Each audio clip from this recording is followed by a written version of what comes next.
Racist cops arrest black judge in her own courtroom during high-stakes case. What happened next will drop your jaw. We want to know how you feel about this story, so do not forget to share your opinion in the comment section so that you will be heard globally. Imagine this. You walk into a courtroom to seek justice, only to witness the unthinkable, justice itself being silenced. What would you do if the very person sworn to uphold the law was arrested for the color of their skin? The courtroom was abuzz that morning. Lawyers shuffled through papers, jurors exchanged nervous glances, and the audience whispered in anticipation of a high-profile case that could set a precedent for years to come. At the center of it all was Judge Naomi Carter, a highly respected black judge known for her no-nonsense demeanor and unshakable commitment to justice. But what happens when the person tasked with protecting the system becomes its latest victim? What if the person meant to decide your fate was dragged away in handcuffs, right in front of your eyes?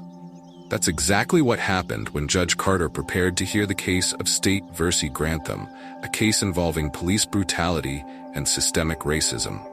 The evidence was damning, and the stakes were sky-high. As Judge Carter entered her courtroom, the murmurs hushed. She adjusted her robes, scanned the room, and gave a firm nod to the bailiff to begin proceedings. But before she could take her seat, chaos erupted. 2 uniformed police officers stormed into the courtroom. Their presence was as jarring as thunder on a clear day. "Judge Carter, you're under arrest," one officer barked, his voice devoid of respect. Can you imagine the audacity? What could possibly justify such an arrest, and in her own courtroom no less? Judge Carter's face remained composed, but the tremor in her voice betrayed her disbelief. "On what grounds?" she demanded, standing her ground. The officers exchanged a smirk that sent ripples of anger through the courtroom. "For obstruction of justice and contempt of law," the officer sneered. The gallery erupted into chaos, gasps, shouts, and cries of outrage. Her defense attorney, Ethan Morales, immediately stood. "This is absurd. Judge Carter has done nothing but uphold the law." What would you do if you witnessed this? Would you speak up, or would fear keep you silent? The officers ignored the protests.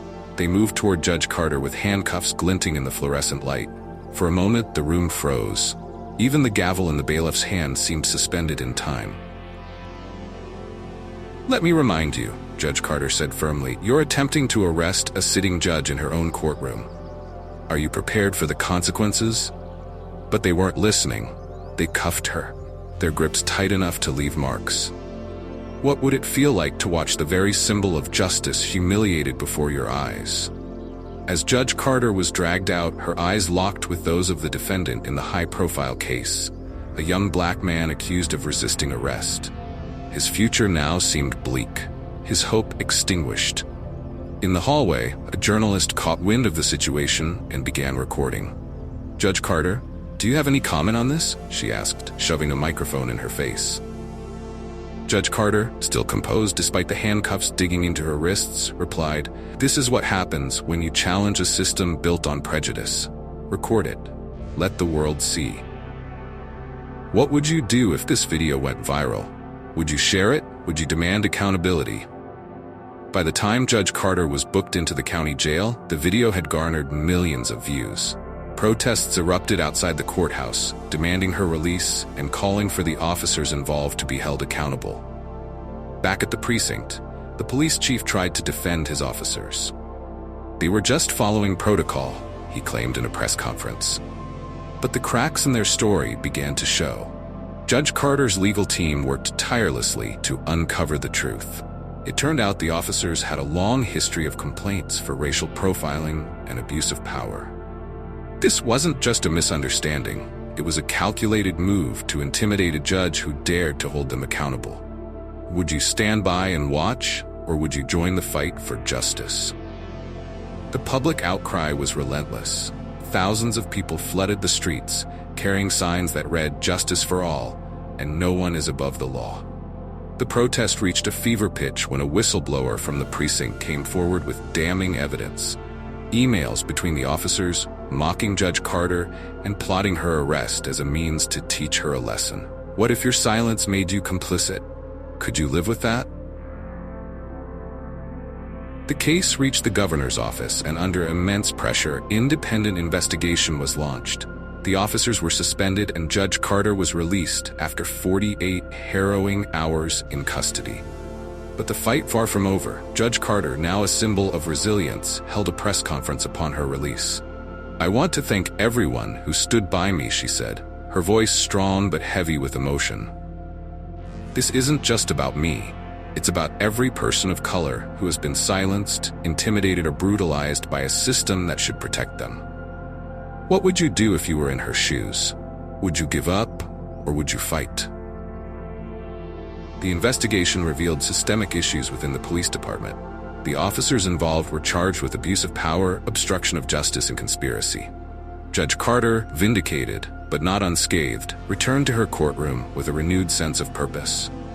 "I will not be intimidated," she declared in her first hearing back. "Justice is not a privilege, it's a right." Her words sent a clear message. The fight for equality isn't over, but it's a fight worth having. What if this story was your reality? Would you rise to the challenge, or would you let fear win?